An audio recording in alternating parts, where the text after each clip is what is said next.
नमस्कार साथियों, अभी तक आप सुन रहे थे चाणक्य नीति का 14वां अध्याय।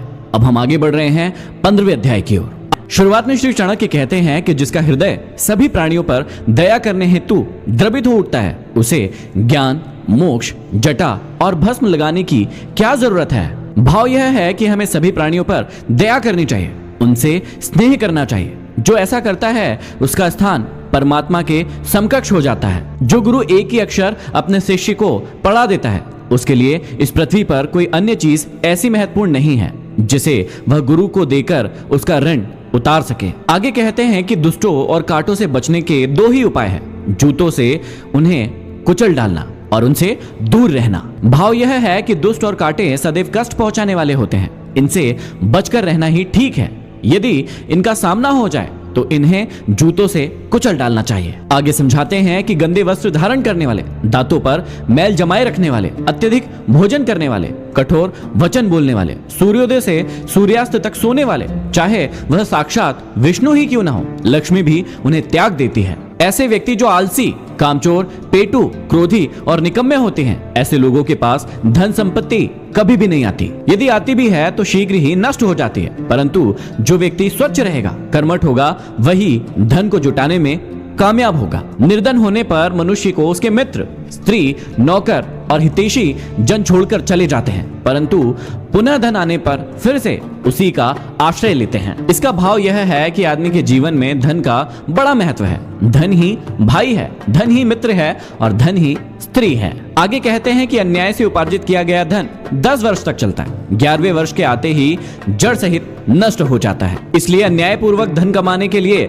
व्यक्ति को कभी प्रयास नहीं करना चाहिए। समर्थ व्यक्ति द्वारा किया गया गलत कार्य भी अच्छा कहलाता है और नीच व्यक्ति के द्वारा किया गया अच्छा कार्य भी गलत कहलाता है। ठीक वैसे ही जैसे अमरता प्रदान करने वाला अमृत राहु के लिए मृत्यु का कारण बना और प्राणघातक विष भी शंकर के लिए भूषण हो गया। आगे समझाते हैं कि भोजन वही है जो ब्राह्मण के करने के बाद बचा रहता है, भलाई वही है जो दूसरों के लिए की जाती है, बुद्धिमान वही है जो पाप नहीं करता और बिना पाखंड और दिखावे के जो कार्य किया जाता है वही धर्म है। आगे बहुत ही अच्छी बात समझाते हैं कि मणि चाहे पैरों में पड़ी हो और कांच चाहे सिर पर धारण किया गया हो, परंतु क्रय विक्रय करते समय अर्थात मोल भाव करते समय मणि मणि ही रहती है और कांच कांच ही रहता है। भाव यह है कि समय तथा भाग्य के कारण विद्वान व्यक्ति का भले ही सम्मान न हो, पर जब मूल्यांकन का समय आता है तो विद्वान की विद्वानता को कोई चुनौती नहीं दे सकता। योग्य व्यक्ति की अलग ही पहचान होती है और अयोग्य व्यक्ति की जग हंसाई ही होती है। शास्त्रों का कोई अंत नहीं है, विद्याएं बहुत है, जीवन छोटा है, विघ्न और बाधाएं अनेक है। अतः जो सार तत्व है उसे ही ग्रहण करना चाहिए। जैसे हंस जल के बीज से भी दूध को पी लेता है, अर्थात मानव जीवन बहुत छोटा है और इस संसार में ज्ञान अपरिमित है। पूरे जीवन में सारे ज्ञान को पाया नहीं जा सकता है, इसलिए ज्ञान के उस सार तत्व को ग्रहण कर लेना चाहिए जो सत्य है। आगे चाणक्य कहते हैं कि अचानक दूर से आए थके हरे पथिक से बिना पूछे ही जो व्यक्ति स्वयं भोजन कर लेता है वह चांडाल होता है। आगे चाणक्य कहते हैं कि यह निश्चय है कि बंधन बहुत सारे हैं, परंतु प्रेम का बंधन निराला होता है। जैसे लकड़ी को छेदने में सामर्थ्य भौरा कमल की पंखुड़ियों में उलझकर क्रियाहीन हो जाता है, अर्थात प्रेम रस में मस्त हुआ भौरा कमल की पंखुड़ियों को नष्ट करने में सामर्थ्य होते हुए भी उसमें छेद नहीं कर पाता। अर्थात जो प्राणी संसार की मोह माया में फंस जाता है वह भौरे की तरह शीघ्र ही नष्ट हो जाता है। जिस प्रकार भौरा कमल के मोह में फंसकर